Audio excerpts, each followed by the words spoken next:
It's the Inspired by Joanne show. Meet your host, certified confidence coach Joanne Dean, inspiring women on the rise.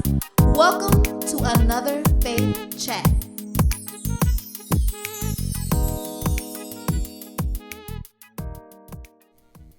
Well, hello, Faith listeners. Welcome back. Today's Faith Walker is Brittany Johnson. She is a native of Atlanta, Georgia. She obtained her BA in Political Science from Shaw University in Raleigh, North Carolina. She is also a proud member of Delta Sigma Theta Sorority Incorporated. Ms. Johnson has worked in the legal field since the age of 13. Alongside her legal background, she has always had a passion for helping people. Ms. Johnson gained extensive experience in the nonprofit sector as a case manager, as well as volunteering throughout the metro Atlanta area. After a hiatus, she has re-entered into the nonprofit sector to finish the work she started 8 years ago. Now, as the executive director of Restoring One's Hope of Atlanta, she is currently pursuing a graduate degree in clinical mental health. Her goal is to work with men and women who have been diagnosed with a behavior disorder. By marrying her passion for her work, she is inevitably being the change she wants to see in restoring one's hope. Let's welcome Brittany Johnson. Welcome to the show, Brittany. We're so happy to have you. Thank you, Ms. Joanne, for having me. It's a pleasure to be here. Wonderful. So today we're talking about restoring one's hope. Brittany, my first question for you is, what fuels your faith? Yes, God fuels my faith. Every time that I wake up and knowing that He has blessed me with grace and mercy, I know that I am resting in a good place with Him. So yes, He fuels my faith. Awesome. Can you tell us, when did you first come to know God? I first came to know God at the age of 16 when I attended Ebenezer Baptist Church. Dr. Roberts was preaching a sermon that really resonated with me, and I decided on my own that I wanted to give my life over to Christ. And as I was growing up, I feel like I wasn't living right, or I was just, sinning and grinning. And I decided to rededicate my life when I turned 30. So that was back in 2018. So I have been doing His will and His purpose for my life once I rededicated my life to Him. Awesome. So can you tell us, do you have any rituals or anything special you do every day?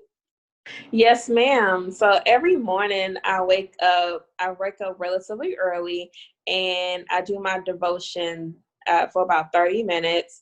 I am using the Bible app on my phone to do the 365 Bible in a year. And I do that, and I say a prayer, and sometimes I also get up and flip my Bible to a random scripture, and I just read that entire chapter. And then I also do a journal entry in my prayer journal just to ask God for certain things that I would like to see come to fruition. And that's pretty much it. And I tend to do it on a regular basis so I can, get in the habit.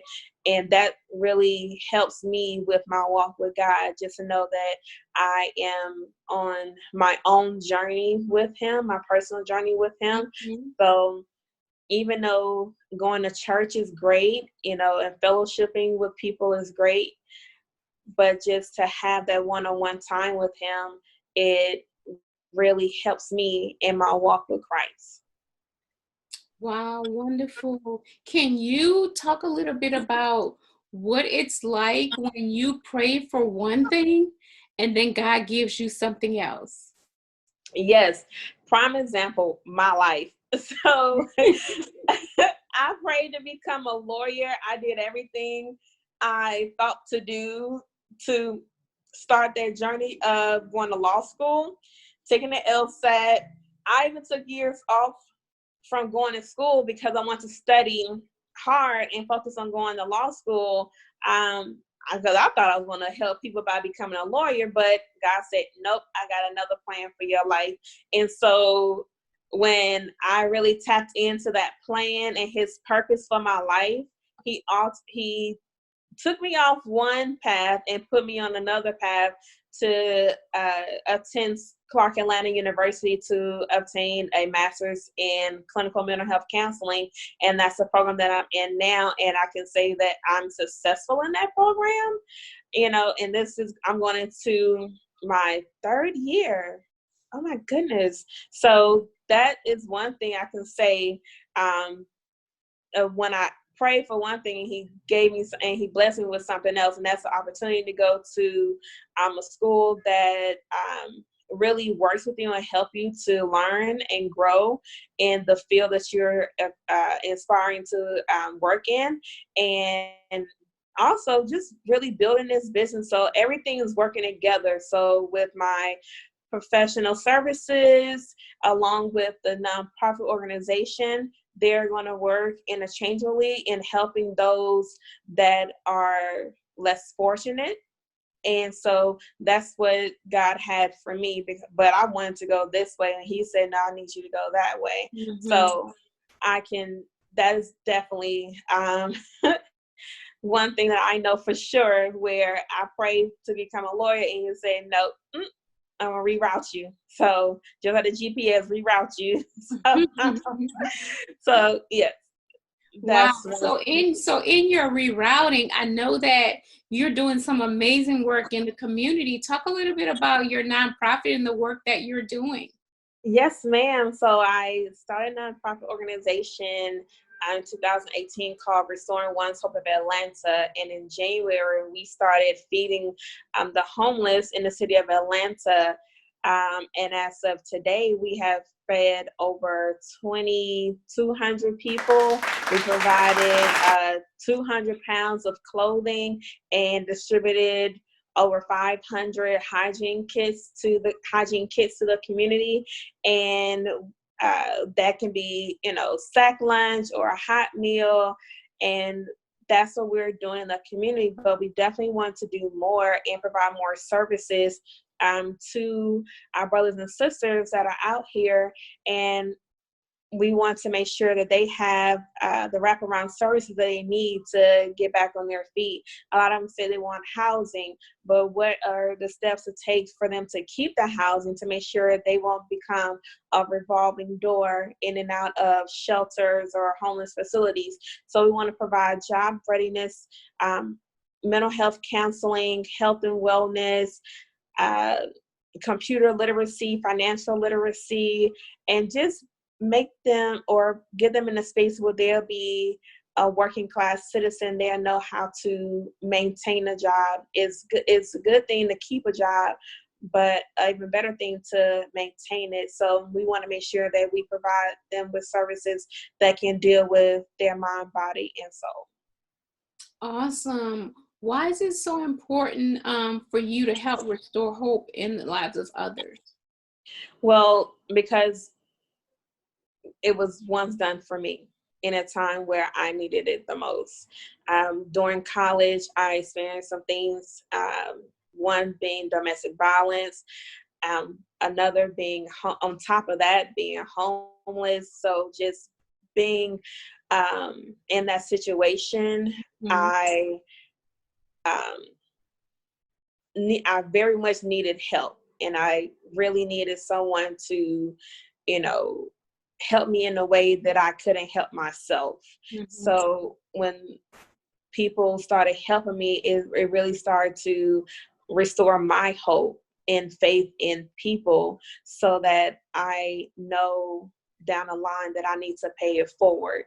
And so by doing so, the ones that helped me, which were my family, because I was at one point too prideful to ask them for help.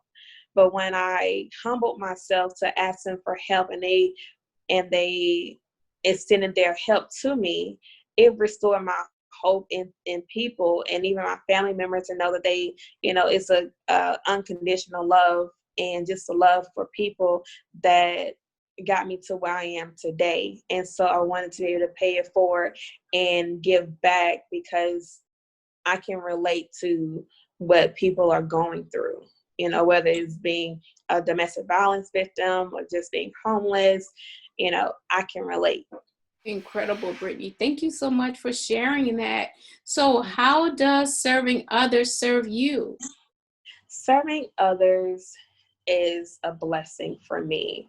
And the reason I say that is because I'm doing something, God is allowing me to do something where I don't necessarily have to receive something in return in a tangible item or whatever, but just by going out and feeding the people and knowing that all I can do is just, love on you and to just say thank you, that they really mean it because it's come from a genuine place. Because some people tell me I did not know where or when the next time I was going to eat.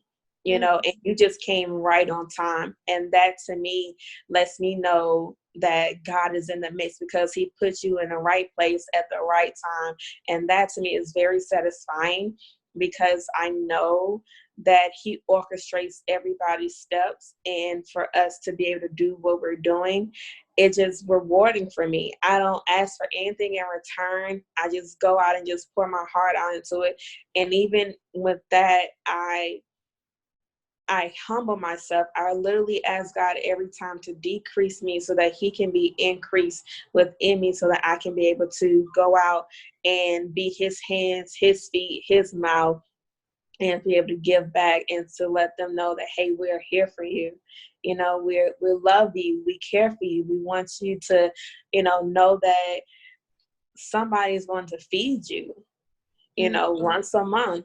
That's what we are doing. And just by having that's satisfaction for me. When I tell you a weight is lifted off of my shoulders, I just feel a sense of a relief, just knowing that I'm able to give. Because at one point I can tell you I'm the only child, so people can say that I'm selfish or that it's all about me, but just to know that I can give to somebody who can't give back is very rewarding. Mm-hmm. Yeah, I can hear the passion in your voice. I can hear the humility in your voice. Can you talk a little bit about why it's so important for you to remain humble? It's very important for me to remain humble because I know this is not mine. What I'm doing is not mine. It's all God. God is the orchestrator of my life, and he is the one, by me rededicating my life and fully understanding the reason why I'm dedicating my life to God and giving myself to him. It's just a heartwarming feeling to know that he loves me unconditionally. And so I want to be able to spread that love to others, and you have to come with a humbling spirit. You can't come with pride. You can't come, with an ego, because that's before destruction. And I want to be able to, and it also says in the Bible, in order to live, you have to lose your life. You have to, decrease yourself so that he can be increased within you.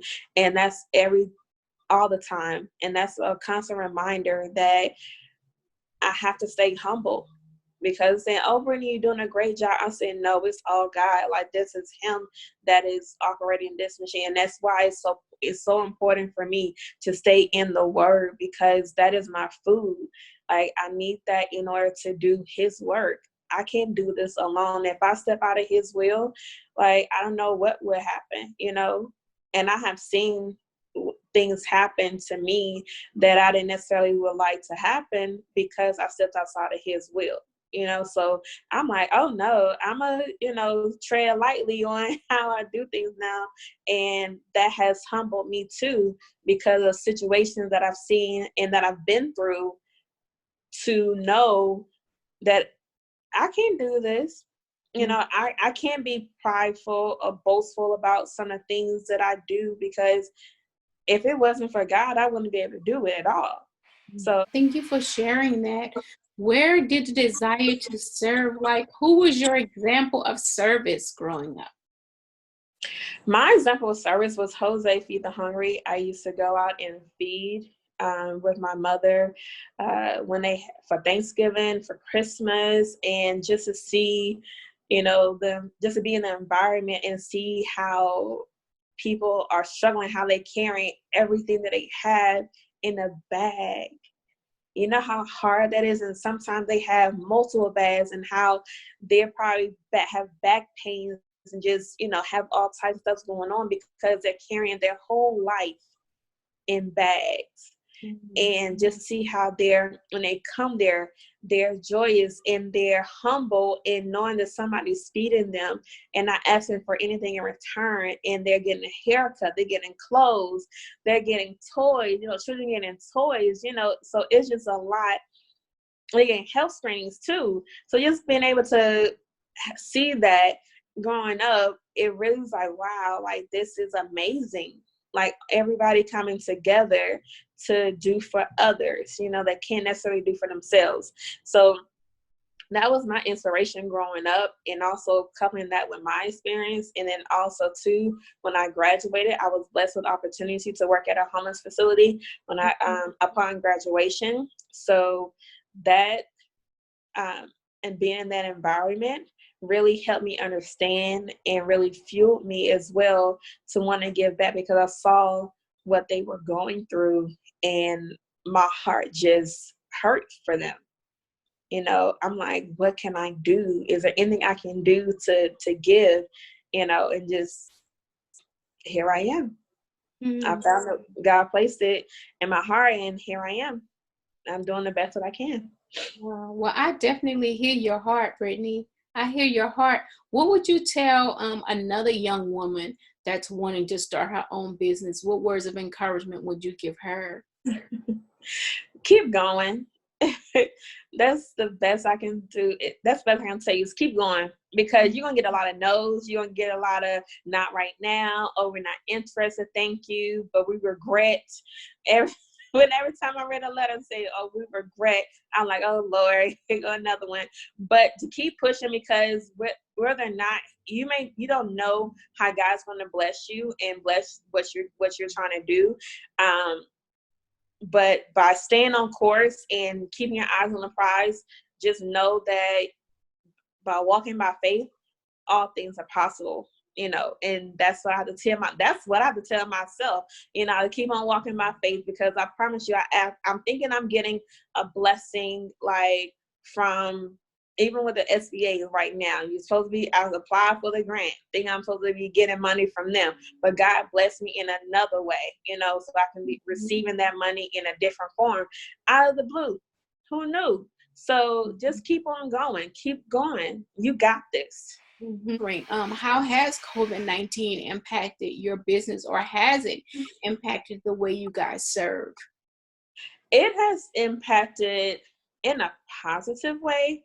I know 1 month we had to sit out because it was in the thick of it, but in May, a lot of people were willing to step out and come out and support and just to give back, because they know that people are still in need. And so that has, helped us get more volunteers on board, and then also people wanting to support and donate. So that has impacted us in a positive way. So they know, because they stay in a struggle with everybody else going through, and they know that it's still people out here that doesn't have anything, on a continuous basis. They probably aren't able to get unemployment or anything like that. So they need that. It's a great need out here. And so they're able to pour into us, and so that we'll be able to give back. Awesome. Awesome. And so my final question, Brittany, is what's your favorite scripture? My favorite scripture is Ephesians 6, verses 10 through 24. It is the whole armor of God. That is my favorite scripture. Awesome. Well, Brittany, it has been a pleasure to speak with you. Thank you so much for being here today. I know that something you said will definitely be an inspiration to another woman. And I am just truly, truly proud of the work that you're doing in the community. Thank you so much, Ms. Joanne. Have a good night. Thank you. And until next time, continue to walk by faith. Take care. Thank you.